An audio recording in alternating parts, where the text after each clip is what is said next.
Hello and welcome to the TT Podcast. This is the podcast where we talk to one person from the world of the TT racers to discuss their lives, their journeys, their ambitions, and their relationship with the greatest motorsporting event in the world. Alongside me, Chris Pritchard, is Steve Plater. Steve, the guest we've got on now, it's the last person a racer wants to see, ideally, right? Yeah, I've experienced all of that. Air amicopters and flipping paramedics and various things, and yeah, you don't really want to see them, but however, if you have to, you want the best. And let's be honest, he's not in the room yet, but he is one of the best. Pretty damn good. Shall we get into it? Let's have a chat.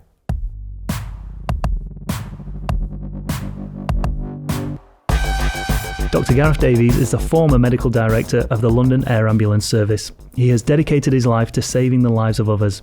Dr. Davies is also one of 3 chief medical officers during TT Fortnight. His work is critical in every single sense. His pioneering work with helicopters and medicine has saved the lives of countless racers and thousands of people, and it's an absolute honour to have you on the TT podcast. Sir, welcome. That's very kind of you. Really pleased to be here. Thank you. How are you? You all right? Yeah, very good. Very good. Good. Right. Enjoying the racing. We normally start the TT podcast asking mainly riders what it feels like to get the tap on the shoulder. I mean, I don't know where to start with this one, other than when we got the notes of you coming through, the one thing that Ed at the TT office kept banging on about all the time, and it does sound pretty amazing, and you can explain the story. Yeah. All he said was, he says it with a lot of vigour, he performed open heart surgery in London on the streets. So I think that's where we should start before we get into your career and everything that you do at the TT. Tell us that story. How did we end up there? Yes, might sound quite extraordinary, but yes, actually, one of the interventions that we developed at London's Air Ambulance was indeed the procedure called thoracotomy, which is opening the chest and performing open heart surgery on patients who are, pretty severely injured, and we need to control bleeding or stitch the heart or something of that nature. But actually, in many ways, it bizarrely has its roots at the TT, the thinking behind it. Okay. Because historically, all medicine used to do was take a badly injured patient, throw them in the back of an ambulance and try and get them to the hospital where the surgeons would be waiting for them and the anaesthetists to perform that sort of surgery. Mm-hmm. But obviously there's a group of patients who in the dying process, which will happen before they get to hospital. And actually, a lot of that thinking for us at London was inspired by the TT, just watching the TT, just as a child, looking at riders that were fallen, just watching those dying processes happening, thinking, well, actually, that chap needs help now. And he doesn't need just picking up in a helicopter and flying somewhere.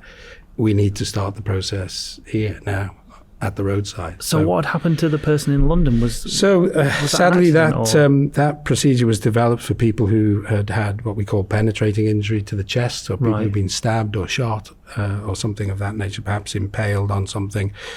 And those patients were bleeding to death very quickly in a matter of minutes. And the only real way to either stop it or just stitch the wound in the heart was to do it early and do it in the street. So I had an amazing team around me at London, and we developed that procedure. And like everything in medicine, it didn't work the first couple of times. Mm-hmm. Many times that we did it, that it didn't work. But then we managed to super select exactly the right patients. And then one Christmas Eve, we had our first survivor, and after Christmas Eve, and chap that was stabbed in a kebab shop in North London in a fight over a kebab, believe it or not. And since then, the procedure it was a global first, which is really special to get something that's the first ever in the world. It's now commonly practiced all over the world, and other countries have shaped our technique, and it's sadly now the team in London are doing it perhaps once every 2 days. there's that much violence and crime. So you were born and bred a Manxman. Yeah, very much. A TT fan. Yeah, I read big last time. night. Big time. So big how time. do you go from that to? I read a little bit about your history. To obviously into training in the medical side of things, and then all of a sudden, boom, go into. How do you become? Have the tools within yourself to perform open heart surgery? Well, I think that side of things is what we do in hospital anyway. It's just that you need to hone the techniques to do it in the pre-hospital area, and you need different instruments and you need a different approach, and you have to train people in a different way. But I was very lucky that when, as you say, I was born on the island, absolutely adored the TT, was absolutely obsessed with it as a child, loved watching it, and was desperate to put something back into it. And actually, when I did qualify as a doctor, I was lucky enough to start helping out at the TT, and actually a predecessor of mine called David Stevens, who developed the medical services for the TT and was awarded an MBE for it many years ago.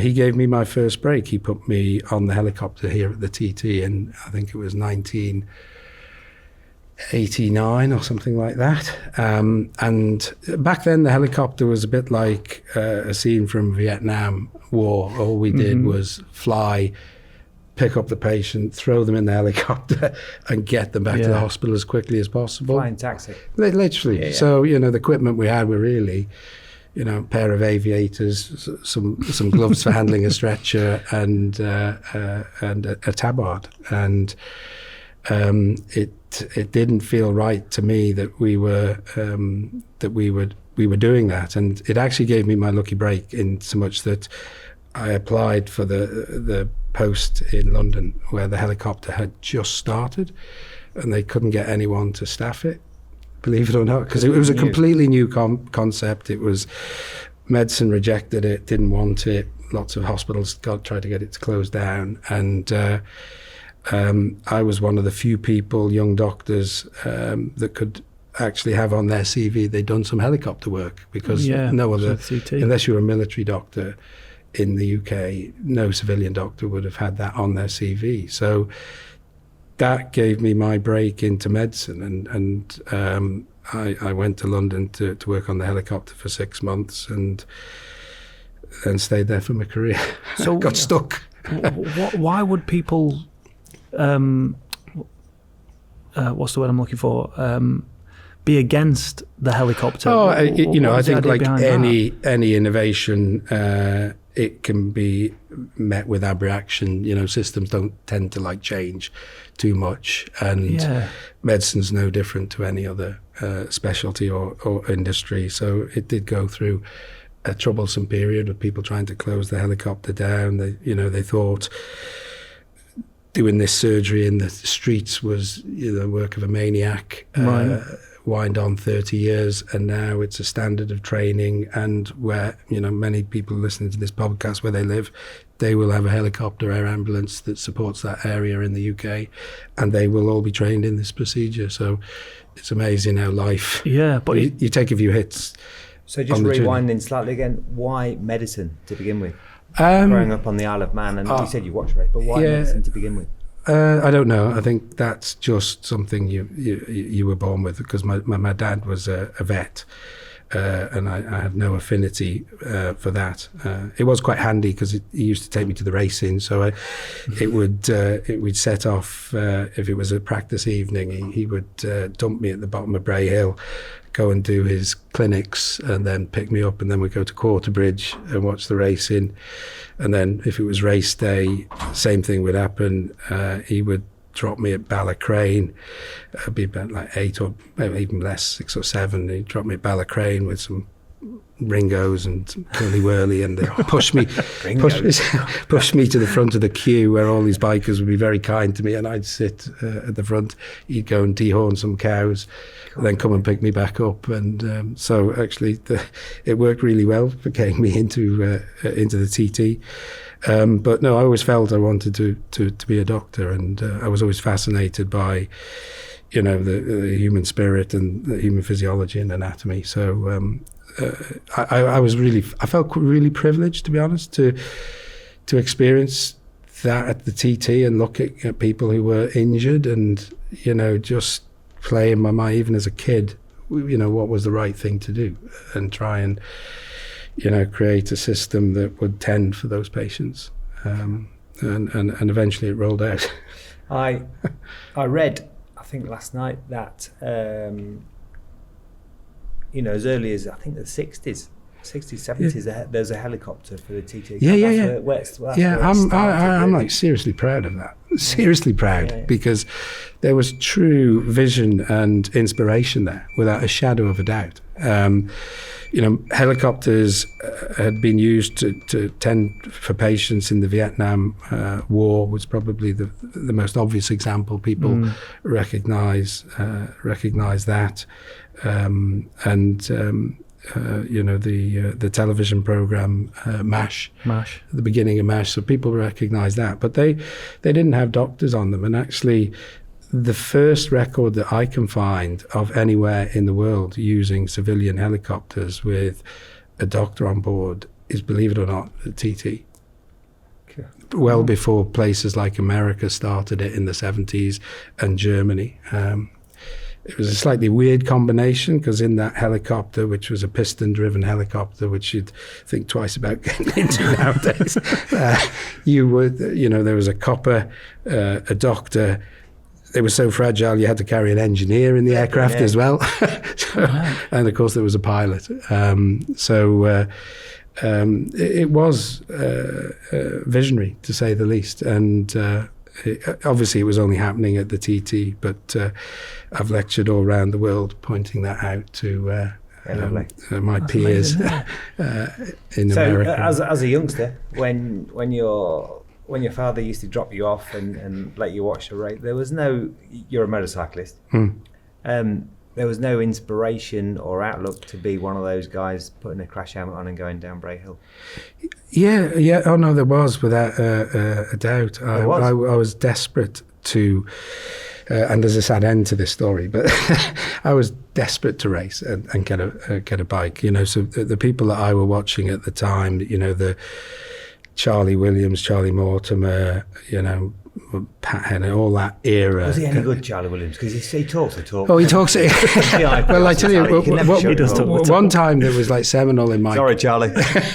And he won't remember this story, but one time Dad had dropped me at Quarterbridge, and Charlie, for some reason, lost it at Quarterbridge and had come off, and I was watching with my dad, and one of the marshals came over to my dad, because he was the local vet, and said, could you take him back to the start? So we took Charlie in the car, and he had some grazes on his knuckles, and Dad put some sort of cow bandage across his hand, and we tried to stop it dripping on the floor of his Ford Mexico. Yeah.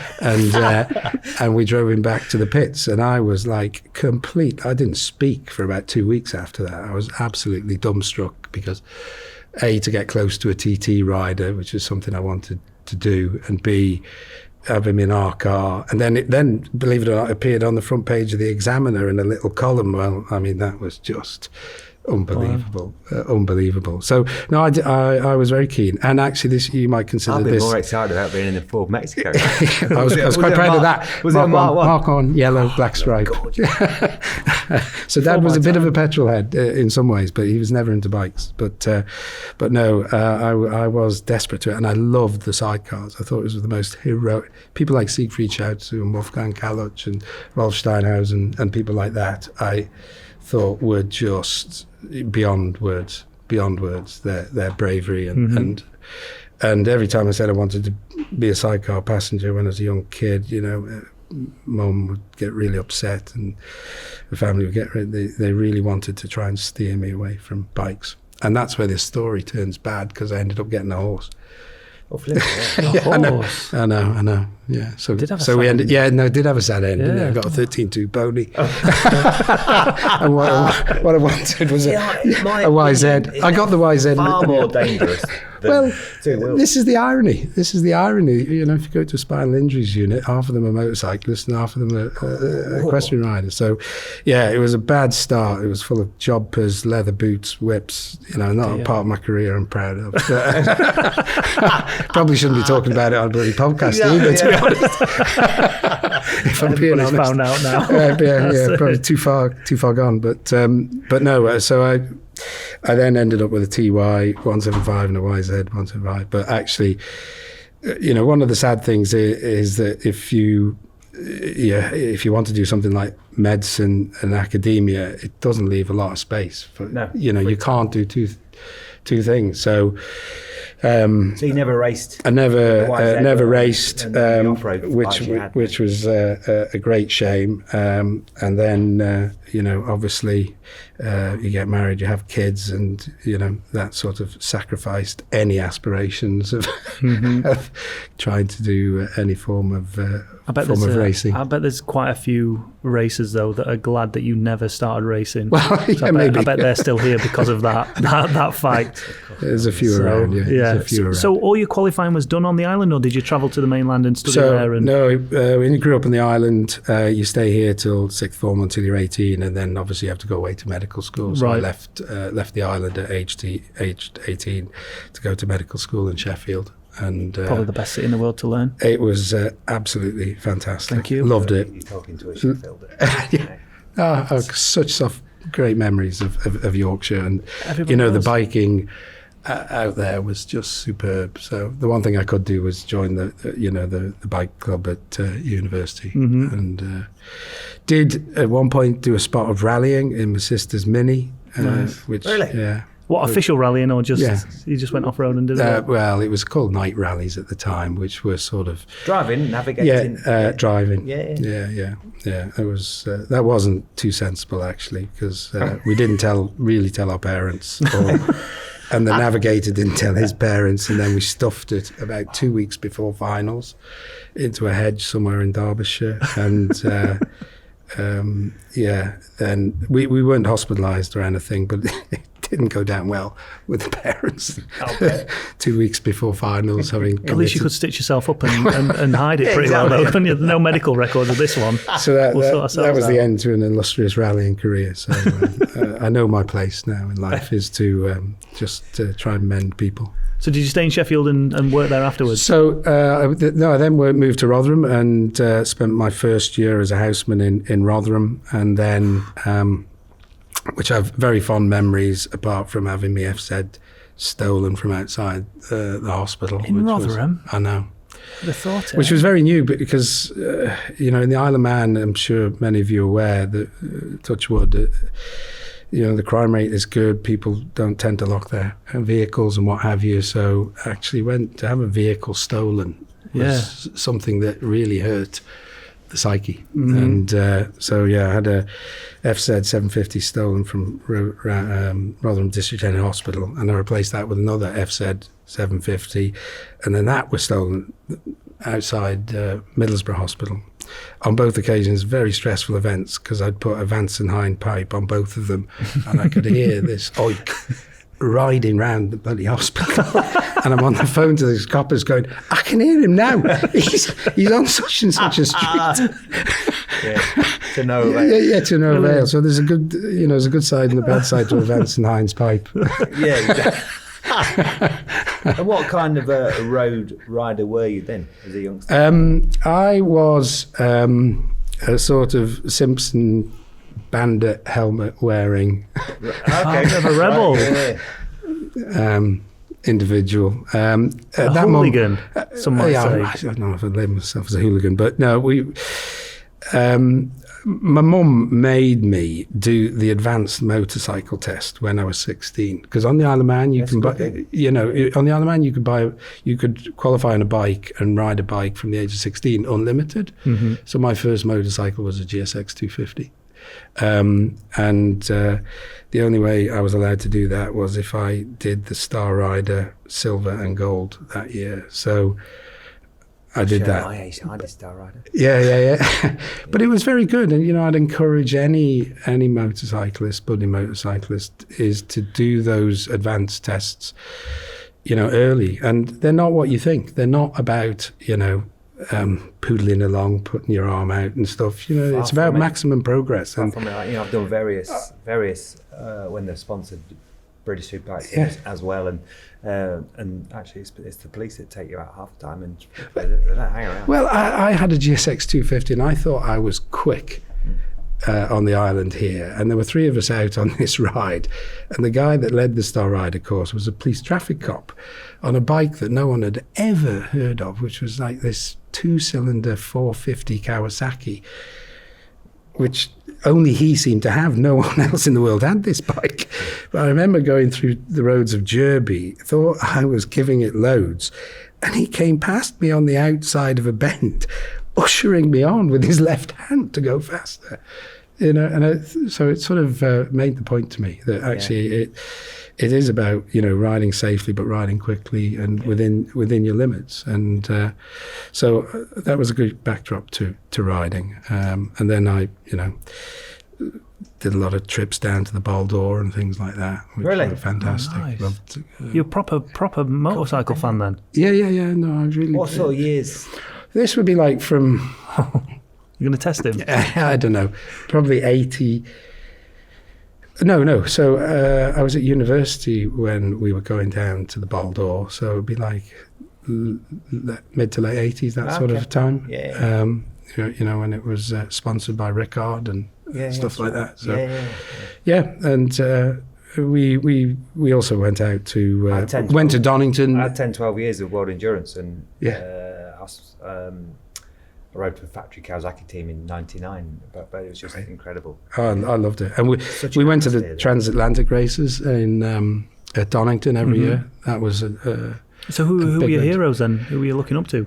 Oh, at that time, it was people like that era was Rob McElhenney and people like that on the Skull Bandit, RG 500s and people like that. And who else? It was. Kevin Schwantz was just beginning to appear on the scene at that point. Freddie Merkel, I don't know if you remember him. Merkel. He was on the Sit Up and Beg Honda. So, we went and, it was a hellhole, to be honest. All the, people talk about Glastonbury being full of mud and shit. Donington outgunned that. Exactly. Do you do 5 days at Donington? Well, it was the Transatlantic Series, I think it was called, the Easter Transatlantic Series. That's right, so we used to camp there, and it was a group of medical students, basically. Lovely. That's amazing. So in terms of normally, again, when we're talking to riders, there's a certain progression. They start 125s, or they start, road riding, then progress to the TT.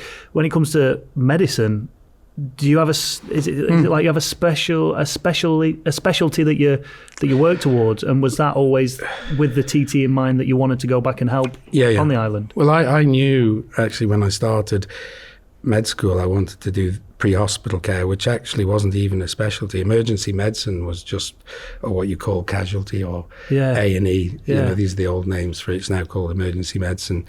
I wanted to train in that. And there was not a particularly highly structured process for that. Surgery, ophthalmology, orthopedics, all these old specialties had very clear paths. Emergency medicine, people didn't really know what it was and how you should train for it. And pre-hospital medicine was like just the twinkle in the eye of emergency medicine, if you know what I mean. So non-existent. I went up to Middlesbrough and did 3 years, and I studied neurosurgery, brain surgery, and intensive care, pediatrics, neonatal intensive care, because emergency medicine is very broad. You can get handed anything from a little 900-gram baby that's a premature delivery in the car park, right up to someone who's been shot in the head, and you need to be able to deal with all of it. Yeah, so this is me, away from racing as well, how people like yourselves can turn up on scene and so quickly can I wouldn't say I'll be wrong saying I identify perfectly, but have a really good idea of what the problem is. Yeah, the injuries when to the normal person, you would have no clue. I mean, I think that's a really good observation, because one of the key things around the delivery of pre-hospital care is around that overall situational awareness, understanding very quickly, very rapidly what the key issues are on scene, and trying to turn the chaos into something that's ordered when everyone else is sort of panicking. And I think one of the core skills of the team we have here at the TT and in many of the helicopters around the country is people who can create what we call flash teams very quickly, organised flash teams where we can bring people together to help save someone's life who may never have known each other.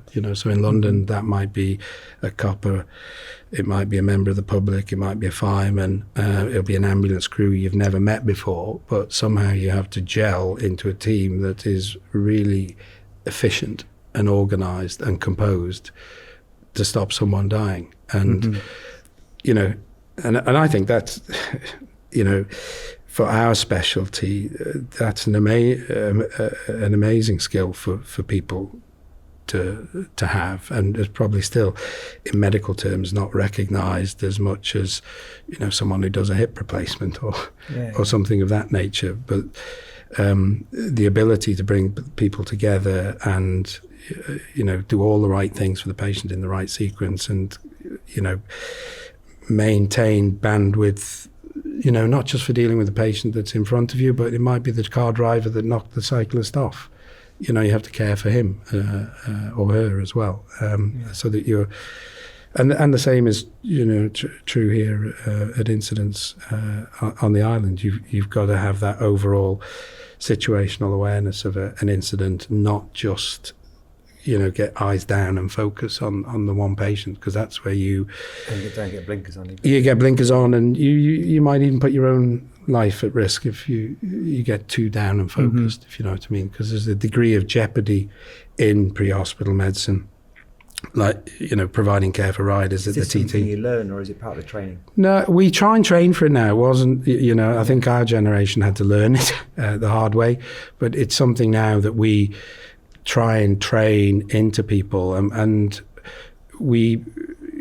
one of our focuses is making sure people maintain as much bandwidth as possible by simplifying things.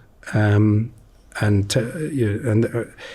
not sure if you heard the phrase human factors, but it's how humans interact with each other and their equipment and processes and policies, making sure that they are as simple as possible so that they can allocate their bandwidth to other things, if that makes sense. Yes. So we spoke about thoracotomy at the beginning of this. When I started performing those type of procedures, the kit that you'd have in hospital had 100 pieces in it. So if a cardiothoracic surgeon opens your chest, he's got a lot of tools in there to deal with it. A lot of resources. Yeah. So actually, what we found is that when you open that as a non-surgeon, all it does is put your blood pressure up, thinking, Christ, where's the one I want? So we took a knife to all of that and actually distilled it down into 3 pieces of kit. So you're not worrying about everything else that was in that tray. So, and that's changed, that was a dramatic change, getting rid of all of those pieces of equipment that were nice to have but not necessary, and distill it down to a few pieces of equipment that people were very familiar with using. So, that's the sort of art of pre-hospital medicine and emergency medicine, is to thin things down and make sure you can focus, and then you can focus on stitching the heart, not worrying about all this other stuff. Absolutely fascinating. Another one of these podcasts where I could just sit here and talk for hours.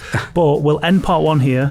Join us for part 2 next week when we start to delve into the world of the TT a little more and see what the future holds for the safety of TT with Dr. Gareth Davies. Thank you.